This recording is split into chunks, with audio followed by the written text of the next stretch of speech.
नमस्कार साथीहरू, तपाईँ सम्पूर्णलाई फेरि आज स्वागत गर्दछौँ। आजको गोर्खापत्र दैनिक रहेको छ। ढिला नगरिकन जानेछौँ हामी। एकमा रहेको छ सरकारले राष्ट्रिय योजना आयोगको उपाध्यक्ष कसलाई नियुक्त गर्यो? डाक्टर विश्व पौडेललाई 2078 साल साउन 12 गते गर्यो। त्यसै गरी 2मा सिन्धुलीगढी युद्ध सङ्ग्रहालयको उद्घाटन कहिले गर्यो? विक्रम सम्वत 2058 साल साउन 13 गते। नेपाली अङ्ग्रेजी युद्धमा नेपालले 1824 सालमा चाहिँ विजय प्राप्त गरेको ऐतिहासिक सिन्धुलीगढीमा सङ्ग्रहालयको निर्माण गरेको हो।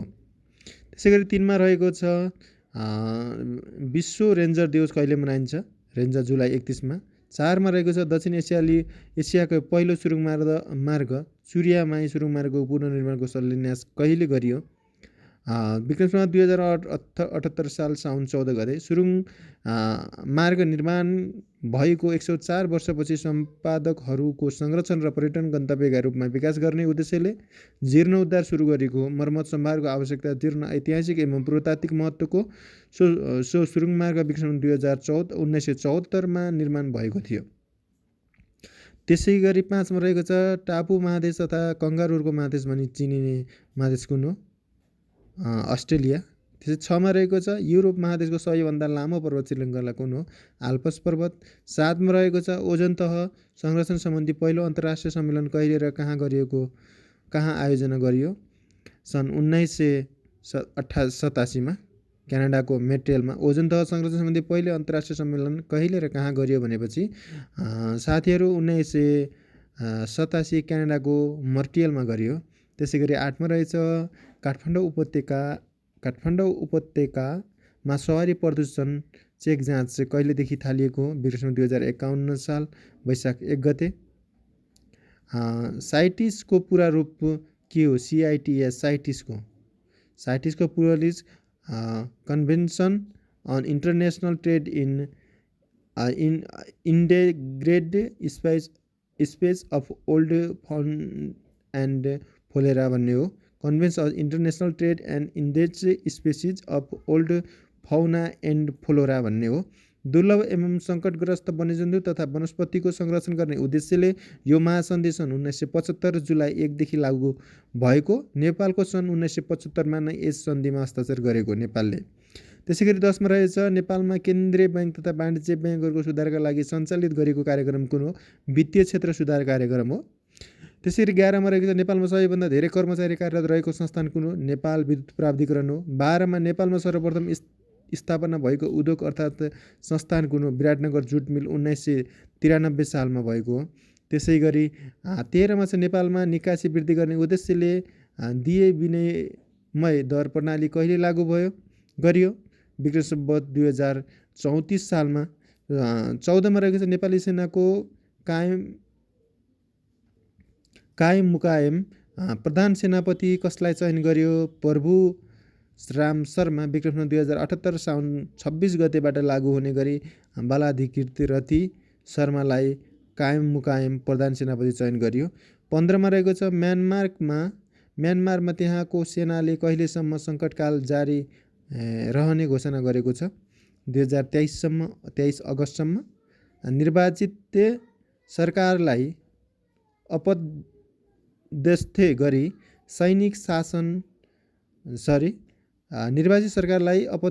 सैनिक शासन लागू गरेको म्यानमार सेनाले सन् 2021 अगस्त 1मा सङ्कटकाल 2 वर्ष थपिएको घोषणा गरेको। सन् 2021 फेब्रुअरीमा सेनाका प्रमुख जनरल मिङ आङ ह्याङले आफूलाई प्रधानमन्त्री घोषणा गरेका थिए। सैनिक शासन लागू गरेकै दिन सेना प्रमुख मिङ आङले 1 वर्षको सङ्कटकाल घोषणा गरेका थिए। त्यसैगरी नेपाली सेनाको चाहिँ नेपाली कविताको क्षेत्रमा प्रयोगवादी धाराको सूत्रपात गर्ने कवि को हुन्? मोहन कोइराला। जरोवादी आन्दोलनको उद्देश्य के थियो? फेरि हामी जानेछौँ जरोवादी आन्दोलनको उद्देश्य के थियो? विदेश तथा अन्य भाषाका आगन्तुक शब्दहरूलाई रोकी आफ्नैपनमा चोखो नेपाली भाषा बनाउनु थियो। 18मा रहेछ मन्त्री परिषदले देशभरका 753वटा स्थानीय तहमा रोजगार सेवा केन्द्र स्थापना गर्ने निर्णय कहिले गर्यो? 2075 साल मङ्सिर 3 गते।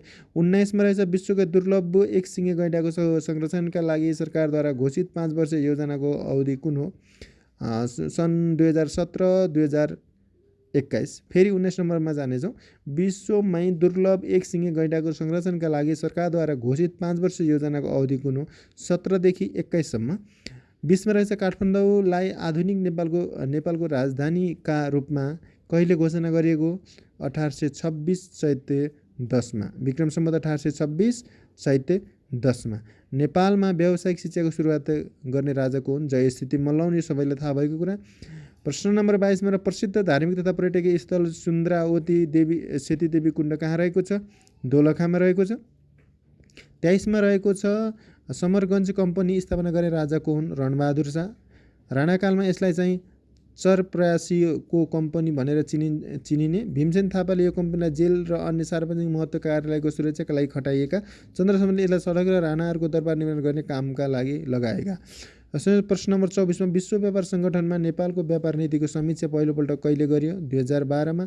नेपालको व्यापार नीतिको दोस्रो समीक्षा 2018 डिसेम्बर 3 देखि 5 सम्म भएको यसै गरी नेपालको आगामी व्यापार नीतिको समीक्षा 2025 मा हुने रहेको छ। त्यसैगरी 25 मा रहेछ दुई फरक गुण भएका जीवबीज प्रजनन गराई ठिमा उत्पादन गर्ने प्रक्रियालाई के भनिन्छ? हाइब्रिडाइजेसन। फेरि जानेछौँ। दुई फरक गुण भएका जीवबीज प्रजनन गराई ठिमा उत्पादन गर्ने प्रक्रियालाई के भनिन्छ?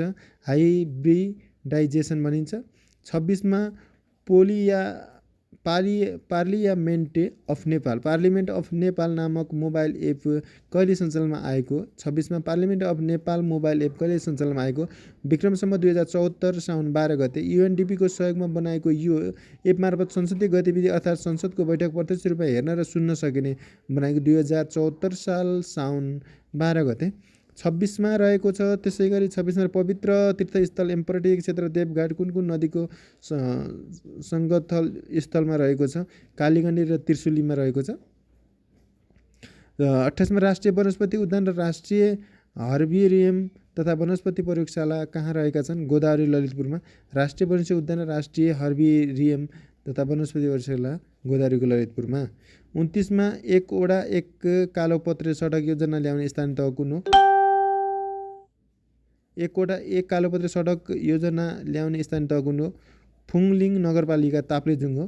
ताप्लेजुङ जिल्लाको एकमात्र नगरपालिका फुङलिङको आर्थिक वर्ष 17-18 देखि कार्यान्वयनमा ल्याउने गरी उक्त योजना अघि बढाइएको। 30 मा इन्टरपोलको सदस्यता नेपालले कहिले प्राप्त गर्यो? 1967 सेप्टेम्बर 27 मा। यो टङ्क केसी हुनुहुन्छ। 1967 सेप्टेम्बर 27 मा रहेको छ। त्यसै गरी आजको लामो प्रश्नमा जानेछौँ हामी साथीहरूलाई। एकछिन लामो प्रश्नमा पनि लियौँ। त्यसै गरी अब साथीहरू हामी चाहिँ लामो प्रश्नमा जानेछौँ, रिटेनको भनौँ होइन। 1 नम्बरमा रहेछ नेपालमा रोजगारीको आयमा हाल के कति आयकर लाग्ने व्यवस्था छ उल्लेख गर्नुहोस् भनेको छ। आयकर ऐन 2058 अनुसार नेपालमा रोजगारको आयमा निम्न अनुसार आयकर लाग्ने व्यवस्था रहेको छ। व्यक्तिको हकमा 4 लाखसम्मको कर योग्य आयमा 1% लाग्नेछ। 4 लाखभन्दा बढी 5 लाखसम्मको करयोग्य आयमा 10% लाग्नेछ। त्यसै गरी 5 लाखभन्दा बढी 7 लाखसम्मको करयोग्य आयमा 20% लाग्नेछ। 7 लाखभन्दा बढी 20 लाखसम्मको करयोग्य आयमा 30% लाग्नेछ। 20 लाखभन्दा बढी करयोग्य आय भएमा बढी भए जति करयोग्य आयको 30% बमोजिम लागेको करको दरमा थप 20% अतिरिक्त कर लाग्नेछ। त्यसै गरी खमा रहेको छ दम्पतिको हकमा 4,50,000 करयोग्य आयमा 1%, 4,50,000 भन्दा बढी 5,50,000 करयोग्य आयमा 10%, 5,50,000 भन्दा बढी 7,50,000 करयोग्य आयमा 20%, 7,50,000 भन्दा बढी 20 लाखसम्मको करयोग्य आयमा 30% र 20 लाख भन्दा बढी करयोग्य आय भएमा बढी भए जति करयोग्य आयको 30% बमोजिम लागेको करको दरमा थप 20% अतिरिक्त कर लाग्नेछ। त्यसैले पारिश्रमिक कर गणनाको एक उदाहरण 5,50,000 करयोग्य आय भएको एक प्राकृतिक व्यक्तिको 4 लाखसम्मको 1%ले रु 4 लाखदेखि 5 लाखसम्मको रु 1,10,000 रु 10,000 र बाँकी 50,000मा 20%ले रु 10,000 गरी जम्मा उसलाई रु 24,000 कर लाग्दछ। छुट प्रावधान एकलौटी फर्म दर्ता भएका करदाताको हकमा निवृत्ति भरण बापतको आयमा निवृत्ति भरण कोष र योगदानमा आधारित सामाजिक सुरक्षा कोषमा योगदान गर्ने व्यक्तिको आयमा 1% कर नलाग्ने व्यवस्था छ। नेपाल सरकारले तोकेको दुर्गम क्षेत्रमा कार्यरत व्यक्तिको दुर्गम भत्ता बाबत तोकिए बमोजिम बढीमा 50,000सम्म करयोग्य आयबाट घटाई बाँकी रहने रकममा मात्र करको गणना गरिने व्यवस्था गरिएको छ। नेपालमा विदेश स्थित कूटनीतिक नियोगमा कार्यरत कर्मचारीको वैदेशिक भत्ताको 75,000% रकम करयोग्य आयमा घटाई बाँकी रहने रकममा करको गणना गरिने व्यवस्था रहेको छ। अपाङ्गता भएका व्यक्तिका लागि 4 लाखको र अपाङ्गता भएका दम्पतिका लागि 4,50,000 को 50% थप गरी करयोग्य रकम आयबाट घटाई बाँकी रहने रकममा मात्र करको गणना गरिने व्यवस्था रहेको छ। त्यसैले 2 मा रहेको छ सुशासन व्यवस्था तथा सञ्चालन ऐन 2064 अनुसार मुलुकको प्रशासनिक कार्य सम्पादन गर्दा नेपाल सरकारले के कस्ता नीति अख्तियार गर्ने व्यवस्था गरेको छ उल्लेख गर्नुहोस् भनेको छ। प्रशासनमा संयन्त्रलाई सेवा प्रदायक संयन्त्र तथा सजगताका रूपमा रूपान्तरण गरी मुलुकमा सुशासनको प्रत्याभूति दिन तर्जुमा गरिएको सुशासन व्यवस्था तथा सञ्चालन ऐन 2064 को दफा 7 मा संविधान तथा अन्य प्रचलित कानुनमा व्यवस्था भएका नीति एवं समय समयमा अख्तियार गरिएका नीतिका अतिरिक्त मुलुकको प्रशासनिक कार्य सम्पादन गर्दा नेपाल सरकारले दिएका नीति अख्तियार गर्ने व्यवस्था छ। क मा आर्थिक उदारीकरण, ख मा गरिबी निवारण, ग मा सामाजिक न्याय, घ मा प्राकृतिक तथा अन्य सार्वजनिक स्रोतको दिगो तथा कुशल व्यवस्थापन, ङ मा छ महिला सशक्तिकरण तथा लैङ्गिक न्यायको विकास, वातावरणको संरक्षण, जनजाति दलित आर्थिक तथा सामाजिक रूपमा पिछडिए वर्गको उत्थान, दुर्गम क्षेत्रको विकास तथा सन्तुलित क्षेत्रको विकास। यसरी अख्तियार गरेका नीतिलाई चाहिँ कार्यान्वयन गर्न नेपाल सरकारले समय समयमा आवश्यक कार्यक्रम तथा योजना सञ्चालन गर्ने व्यवस्था गरेको छ। त्यसै गरी साथीहरू हामी अर्कोमा चाहिँ हेर्नेछौँ। त्यसै गरी के भनेको छ भन्दाखेरि प्रश्न नम्बर 3 मा वाणिज्य बैङ्क भनेको के हो, वाणिज्य बैङ्कका उद्देश्यहरू लेख्नुहोस् भनेको छ। वाणिज्य बैङ्क भन्नाले साथीहरू वाणिज्य बैङ्क भन्नाले साथीहरू सर्वसाधारणबाट निक्षेप सङ्कलन गर्ने, भुक्तानी गर्ने, कर्जा प्रदान गर्ने, मौद्रिक नीति कार्यान्वयन गर्ने जस्ता कार्य गरी मुलुकको आर्थिक विकासमा सहयोग गर्ने बैङ्कलाई वाणिज्य बैङ्क भनिन्छ। यसको उद्देश्य मुनाफा आर्जन गर्नु हुन्छ। यो केन्द्रीय बैङ्कबाट अनुमति लिई स्थापना भएको हुन्छ। त्यसै गरी वाणिज्य बैङ्कका उद्देश्य निक्षेप स्वीकार गर्नु, कर्जा प्रदान गरिनु, आर्थिक हितका कार्य गर्नु, मुनाफा आर्जन गर्नु, मौद्रिक नीति कार्यान्वयन गर्नु, आर्थिक विकासमा सहयोग गर्नु, आधुनिक ब्याङ्किङ सेवा उपलब्ध गराउनु। त्यसै गरी प्रश्न नम्बर 4 मा रहेको छ राजस्व सोही कर निर्धारण प्रणालीको परिचय दिँदै नेपालमा यस सम्बन्धी के कस्ता व्यवस्था छ चर्चा गर्नुहोस् भनेको छ। करदाताले आफूलाई कर लाग्ने कर आफै निर्धारण गर्ने गरी आफैले कर रकम राजस्व दाखिला गर्ने कार्य सोही कार्य निर्धारण प्रणाली हो। अब यहाँ के राखेको छ भन्दाखेरि अर्को यस प्रणाली अन्तर्गत करदाताले आफ्नो कारोबारको आफै अभिलेख राख्ने, आफै कर निर्धारण गर्ने, आफै कर जम्मा गर्ने, आय विवरण एवं कर विवरण कर कार्यालयमा आफै दाखिला गर्ने जस्ता कार्य गर्दछ। नेपालको कर प्रणाली यही मान्यतामा आधारित छ। करदाताको वास्तविक कारोबारको अवस्था करदातालाई मात्र जानकारी हुने हुँदा कर निर्धारणमा उसलाई जिम्मेवारी र जवाबदेही बनाउनु पर्दछ भन्ने मान्यता यसले राख्दछ। यसलाई करदाताले स्वयस्फूर्त रूपमा चाहिँ नियमित सरकारलाई कर रकम बुझाउँछन्। कर प्रशासनको कर सङ्कलन खर्चमा कमी आउँदछ। करदाताबाट कर कानुनको पालना हुन जान्छ। कर चुहावट नियन्त्रणमा सहयोग भई अन्धत्व राजस्व सङ्कलनमा बढोत्तरी हुन्छ। त्यसैगरी सोही कर निर्धारण प्रणाली सम्बन्धी नेपालमा व्यवस्था ऋण कर र मूल्य अभिवृद्धि करमा व्यवस्था। यी दुवै करमा करदाताले आफ्नो कारोबारको आफै अभिलेख राख्ने, आफ्नो कर आफै निर्धारण गर्ने, आफै कर जम्मा गर्ने, आय विवरण एवं कर विवरण कर कार्यालयमा आफै दाखिला गर्ने व्यवस्था छ। आयकर ऐन 2058 को दफा 96 अनुसार करदाताले आय वर्ष समाप्त भएको 3 महिनामा सो वर्षको चाहिँ आय विवरण पेश गर्नुपर्ने हुन्छ। दफा 58 अनुसार बढीमा 3 महिनासम्म आय विवरण पेश गर्नुपर्ने रहेको हुन्छ। त्यसै गरी अन्तःशुल्कमा व्यवस्था।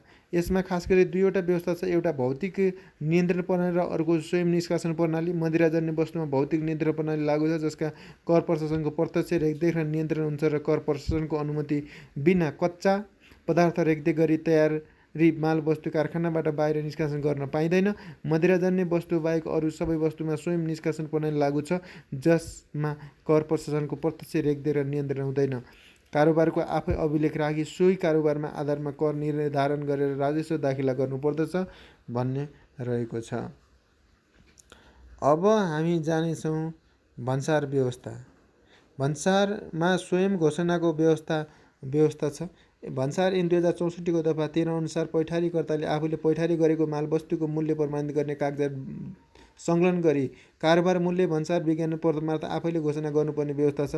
पैठारीकर्ताले घोषणा गरेको कारोबार मूल्य विश्व व्यापार सङ्गठनको भन्सार महसुल तथा व्यापार सम्बन्धी सामान्य सम्झौता बमोजिम भएका भन्सार अधिकृतले त्यही कारोबार मूल्यहरूलाई मान्यता दिई मालवस्तु जाँचपाँच गर्ने व्यवस्था छ। यहाँ कारोबार मूल्य भन्नाले पैठारीकर्ताले पैठारी गरेको मालवस्तुको विक्रेतालाई प्रत्यक्ष वा अप्रत्यक्ष रूपमा वास्तविक रूपमा भुक्तानी गरेको वा भुक्तानी गर्नुपर्ने रकममा यस्तो मालवस्तु नेपालको सीमासम्म ल्याउँदा लागेको वा लाग्न सक्ने भाडा, बिमा तथा अन्य सम्बद्ध खर्च जोडी हुन आउने कुल रकम सम्झनु पर्दछ। 5 मा रहेको छ नेपालको संविधानमा प्रदेश प्रमुख सम्बन्धी के कस्तो व्यवस्था रहेको छ चर्चा गर्नुहोस् भनेको छ। नेपालको संविधानको भाग 13 मा प्रदेश कार्यपालिका र भाग 14 मा प्रदेश व्यवस्थापिका सम्बन्धी व्यवस्था छ। यी व्यवस्था अनुसार प्रदेश प्रमुख नेपाल सरकारले प्रतिनिधि हुने र निजको नियुक्ति राष्ट्रपतिबाट हुने व्यवस्था छ। सङ्घीय संसदमा राष्ट्रपतिले चाहिँ निर्वाह गर्ने भूमिका छ र प्रदेशमा प्रदेश प्रमुखको भूमिका रहने व्यवस्था देखिन्छ। नेपालको राष्ट्रपति सङ्घीय संसद र प्रदेश सभाका सदस्यबाट निर्वाचित हुनुपर्ने व्यवस्था छ भने प्रदेश प्रमुखको मन्त्री परिषदको सिफारिसमा राष्ट्रपतिबाट नियुक्त हुन र प्रदेश प्रमुखको पदावधि 5 वर्ष भए पनि सो अगावै राष्ट्रपतिले निजलाई पदमुक्त गर्न सक्ने व्यवस्थाको पनि सङ्घीय प्रणालीमा केन्द्रको नियन्त्रण प्रदेशमाथि हुने देखिन्छ। त्यसै गरी अर्को रहेछ प्रदेश प्रमुखको काम र कर्तव्य। प्रदेश सभामा बहुमत प्राप्त संसदीय दलको नेतालाई मुख्यमन्त्री नियुक्त गर्ने, त्यसपछि मुख्यमन्त्रीको सिफारिसमा मन्त्री परिषद गठन गर्ने, प्रदेशको मुख्यमन्त्री र मन्त्रीहरूलाई शपथ खुवाउने, प्रदेश सभाको अधिवेशनको आह्वान र अन्त्य गर्ने, प्रदेश सभाको बैठकलाई सम्बोधन गर्ने, विधेयक प्रमाणीकरण गर्ने, अध्यादेश जारी गर्ने, मुख्यमन्त्रीले पदबाट दिएको लिखित राजीनामा स्वीकृति गर्ने, सङ्घीय शासन लागू भएको कारणबाट प्रदेश कार्यकारिणी कायम नरहेमा नेपाल सरकारको निर्देशन बमोजिम प्रदेशको कार्यकारिणी अधिकार प्रयोग गर्ने। प्रदेश प्रमुखको योग्यता। सङ्घीय संसदको सदस्य हुन योग्य भएको, 35 वर्ष उमेर पुरा भएको, कुनै कानुनले अयोग्य नबनिएको। प्रदेश प्रमुखको शपथ। प्रदेश प्रमुखले आफ्नो कार्यभार सम्हाल्नु अघि सङ्घीय कानुन बमोजिम राष्ट्रपति समक्ष पद तथा गोपनीयताको शपथ लिनुपर्नेछ।